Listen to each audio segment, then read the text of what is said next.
See Lindelof videos, AP Calculus, area of a region between graphs. In this case, we're going to use horizontal cross sections. That is to say, we're going to be looking at, instead of vertical cross sections like this, we're going to have horizontal cross sections like this. And what should that mean to you? Well, it should mean this to you, I think. Let's let you be this little person. And you can be blue. So you're this little person, and when we're doing this normally, when we're doing vertical cross sections like this, well, you're a little person and you're looking at the graph like that. And you can see that the blue function is on top of the white function, bounded here and by the purple function. And you can see that clearly.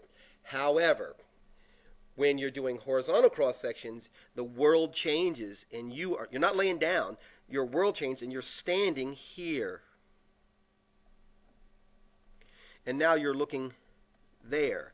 So now you can see that the purple function right here is on top of the blue function from here to here, and the purple function is on top of the white function from here to here. And the question is, what are those places? Well, if we evaluated this, we would have found out here that this is the point 2, negative 2. So 2, negative 2. And this is the point 2, 4, isn't it? Yeah, it has to be 2, 4. 2, 4. And now we also have to look at the way that we're measuring height is the opposite, right? You're this little guy here. So instead of having y in terms of x, we're going to have x in terms of y. So we have to resolve these things and say, okay, if y is equal to x squared, then isn't it true that x is equal to square root y? Hopefully that makes good sense. And if that's true, if y is equal to the opposite of x, then x must be equal to opposite y.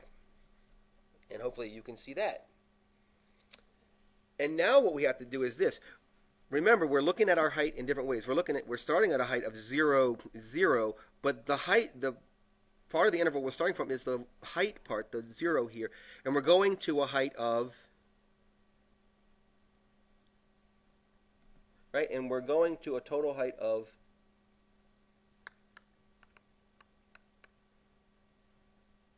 oh, right, no, I was wrong. We're starting from, wow, I was like, what the hell is going on here? We're going to go from a height of negative 2 to a height of 4, right? Here's the height of this. Negative 2, height of here is 4, right? So if you look at this, it doesn't matter which way you write it, but I'm going to start here. So I'm going to say, I want the definite integral from negative 2 to 0. And you're like, well, why do you want the height of negative 2 to 0? Because if you look at this thing for just a second, I'm going to cover the purple function up with a yellow line so you can see it. You're this guy looking, right? Isn't it true that from negative 2 to 0, the yellow function is on top? You're this guy looking. The yellow function is on top of the white one. So if that's true, well, the yellow function is 2, isn't it?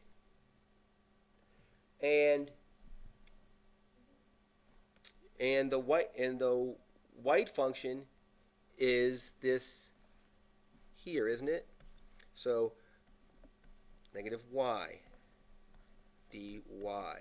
Remember, we want to take the top one minus the bottom one. The reason we have two negatives here is that this negative right here is formulaic.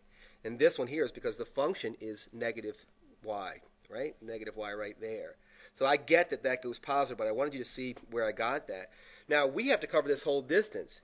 So we need to come up with another interval that expresses what we have left. We have to start from the top of the first one is the bottom of the second one. And now we need to go to 4. 4. And you're like, well, why is that? Well, look at this for a second. We're starting here now, right? We're starting here, and we have to get from here to here. And now you can see that this function here is on top of the blue function. So again, it's 2, isn't it? It's 2, but it's 2 minus square root y. Where did I get square root y? Square root y right here. That's this function, right? This is that square root. This is the x squared function, right? Oh, look, I put dy x here. You have to put dy here. And dy here. From here, we have to integrate this and do fundamental theorem of calculus. So what would that look like? I'm going to go ahead and integrate. When I integrate this, I'm integrating this top part. I'll get 2y plus y squared over 2. as evaluated from -2 to 0, right? Plus, I have to integrate this one, which would give me 2y minus y to the 3 halves over 3 halves. Just want to show you that I'm going to bring this up as 2/3, but I'm going to leave it like that for just a second. And there I'm going to go from 0 to 4. I'm going to use fundamental theorem of calculus twice and get area is equal to 14/3. And it was exactly the same area that we got when we did it the other way. So, and that's something that should absolutely be true. All right? I hope this is really helpful. It's not as difficult as it seems, but you have to look at it from here, right? You have to look at it, you're this guy, right? You're this guy here. You have to look at this thing differently. Because right now we're using horizontal cross sections. Where in the last one we were doing vertical cross sections. So, hope it was helpful. Yeah, if any questions or comments, let me know. And if you haven't already subscribed, please do. Thanks.